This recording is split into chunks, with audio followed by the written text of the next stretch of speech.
Hey guys, Drew and Gabe from Misfit Athletics here with the Masters Supplemental Podcast to episode 26.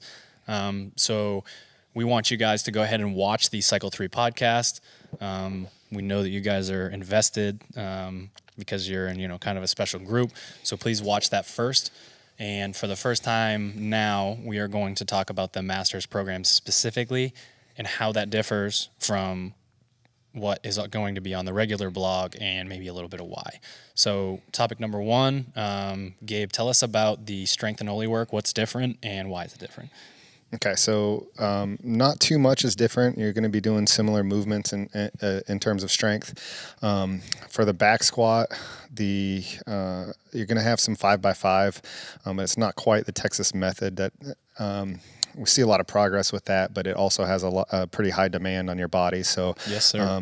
What I want to do is, and you always have the option to, if you are on the younger end of the master scale and if you feel like you can really handle or you need that volume of squatting, you're welcome to adopt the Texas method. But this is going to alternate between the 5x5 and some dynamic speed out of the bottom because I feel like that is what I see is probably the biggest need for us older people is getting out of the bottom and developing that fast switch force production. Yep. You're going to do some push jerking as well. This is going to progress to somewhat heavy push jerks. And it's going to hopefully translate pretty well to conditioning pieces. And then the third strength piece is going to be a squat variation. So you're looking at overhead squat and front squat, the two squats that will put a little bit more demand on your mobility or stability, making sure that you maintain and continue to make progress in those areas. Because if you set yourself ahead in those two areas, then any workout that comes up that has high volume of that, you're gonna separate yourself from the rest of the pack, I guess. Absolutely. So my coaching note on that would be the worse you are at the movement, the more you need to slow it down.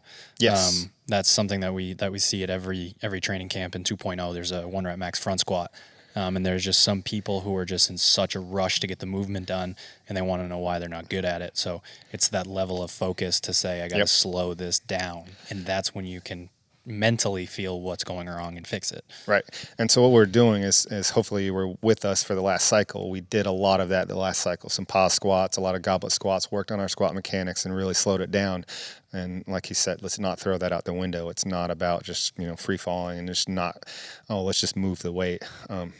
That's not the purpose of this. So moving on to the Olympic lifting, for the same reasons that the high volume of squatting, that the Texas method crushes your body, I do feel that the clean and snatch complexes do the same. So we're going to keep our Olympic lifting to percentage work in snatch and clean and jerk and have it build again from technique work to get heavier. And so it's going to have you're going to be working on different rep schemes and different percentages, but you're not going to actually be doing the complexes. What my goal is to build in other areas to where and you'll see in one of the pieces, it goes from split. When I look back at the push jerk, it goes from press to push jerk to split jerk. Mm-hmm. It goes in that. In one piece, it does that. So you'll be asked to do a couple presses. Doing that pre-fatigue. Yes, so that pre-fatigue. Have to do it so right. So we're getting a little Very pre-fatigue, cool. but not putting so much demand on your entire body. So by the end of that one set, you're going to be really snapping under the bar. You're going to miss the lift. So we're going to build that in other areas and still allow you to make quality technical improvements, positioning improvements in your Olympic lifting. Nice.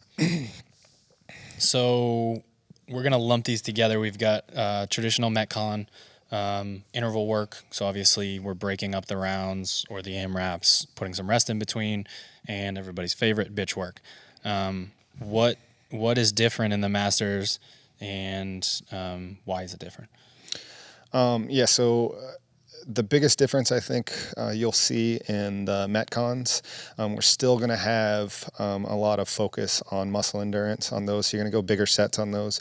But I found through some feedback that when I introduced in this in cycle 2 a combination of barbell stuff or monostructural stuff in a Metcon with some of the higher skilled stuff, I wasn't really seeing the improvements that I wanted to see. So we're going to simplify the Metcons in general. There will be one piece per week that will be include some of the higher skill movements, but we're going to simplify those in general so that you can continue to increase your work capacity in something that is it's what you're going to be tested on. So you're going to see a little bit more simple open style movements, bigger sets of those. Allowing people to go hard. Yeah, it's basically just going to allow you to go hard and not get caught up on one particular thing. So, and what's great about that is just the idea behind general physical preparedness. So if an athlete is struggling with skill work, with strength work, a lot of times they'll do more of that and beat their body up and not realize that the more in shape you are, the easier those movements become.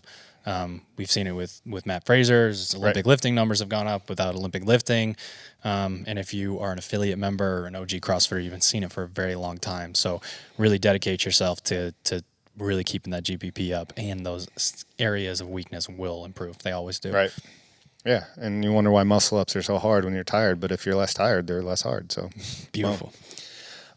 So interval work is going to be similar to the regular blog. You got your concepts of bitch gymnastics and barbells. So we're going to do a lot of couplets at the beginning and pair monostructural with barbells. Or monostructural with gymnastics, and then it's going to progress into potentially triplets. We're just going to see a lot of different combinations. And again, that's that.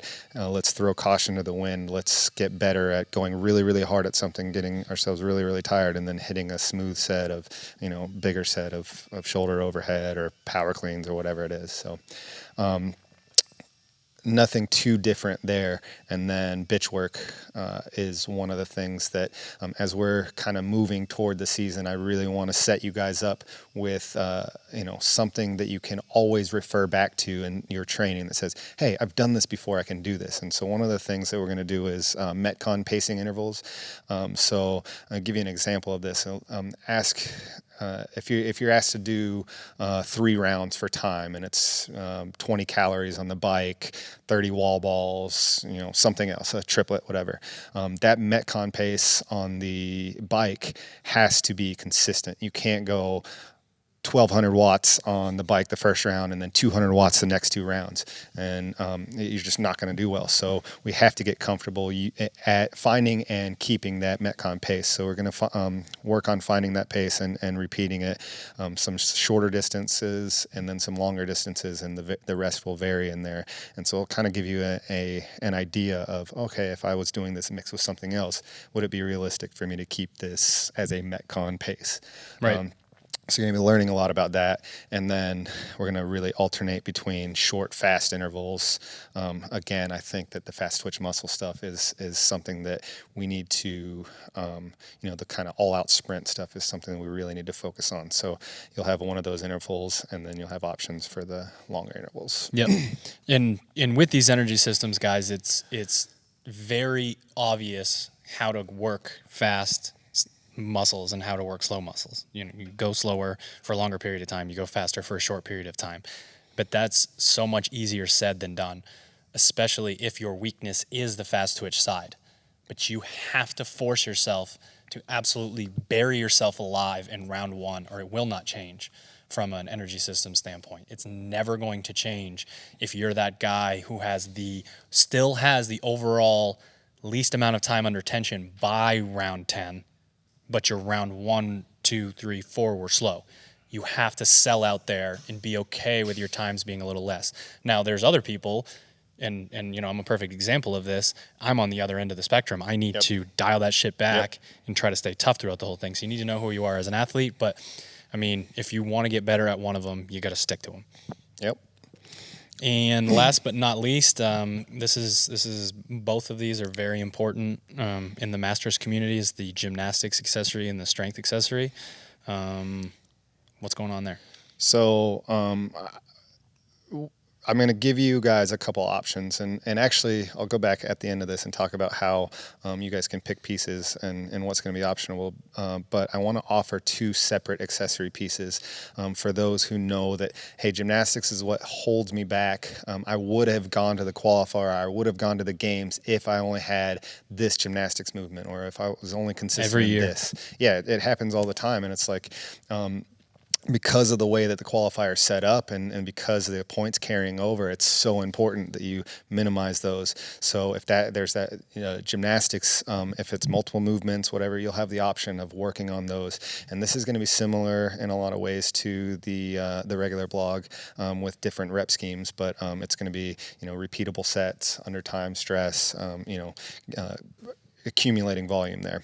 And then the strength accessory, this is kind of all over the place, because you get masters that are like, oh my gosh, that guy is a goon and his mobility is terrible, but he's a goon and it gets him through. That kind of is a little bit less now. You see that a little less often, but you do see some people that are like, man, I have all the skills, I just don't have the strength. If I was 5 pounds more on my clean and jerk or this and that, like I would have, so if that's you, you're going to alternate. You're going to have a couple opportunities to hit different lifts. And then we're going to target on specific areas, your back end, midline stuff. And then you're going to have one day where you're going to have some muscle endurance stuff. So you're going to have holds in there. You're going to have different things that are going to address those issues. Cool. So this podcast is going to be live to the public. It is specifically for the people that are following the Masters. But because other people are going to be able to view this, I think for me standing here with Gabe, it's important to say that Gabe puts a lot of time and effort into the Masters programming. It is written specifically for the Masters, and you guys really need to adopt the fact that no one cares how much volume you do. It's not impressive. It means you have a lot of free time. And as you get older, you need to prioritize certain things, and you need to go hard within those, and you need to have focus within those.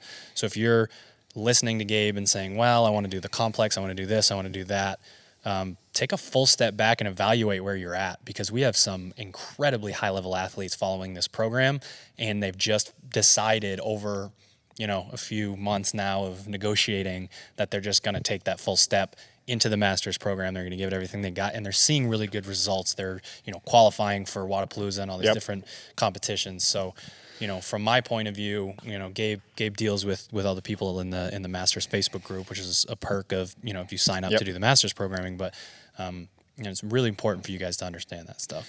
And so on that point, I want to make my last comment about this, just the general prescription here for the next cycle. I just through a lot of feedback that I've gotten in individual messages and things like that. It doesn't matter what kind of athlete you are, if you're the highest level Masters athlete or if you're trying to be that athlete, there's going to be enough volume there for you, but you have to choose appropriately. And so I'm giving you a lot of option here. So there's going to be minimal required work, and it's going to be on you. Hopefully you guys are smart about this and can use feedback from us. Be watching you. Yes, I'm going to be watching very closely, but you're going to have a lot less minimal or mandatory work, and you're going to have a lot of option to pick your route. What do you truly need? So you got to ask and be honest with yourself on those questions. Do I need that extra piece, or do I need this piece over that piece? So there's going to be a lot of room for that. Great. So we have this Masters program. It's part of the complete tier on our website.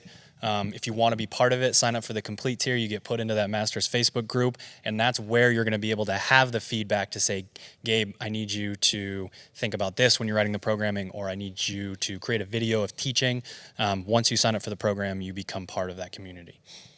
Anything else? That's awesome. There's a lot of really good guys in there, and that's been fun. Good luck.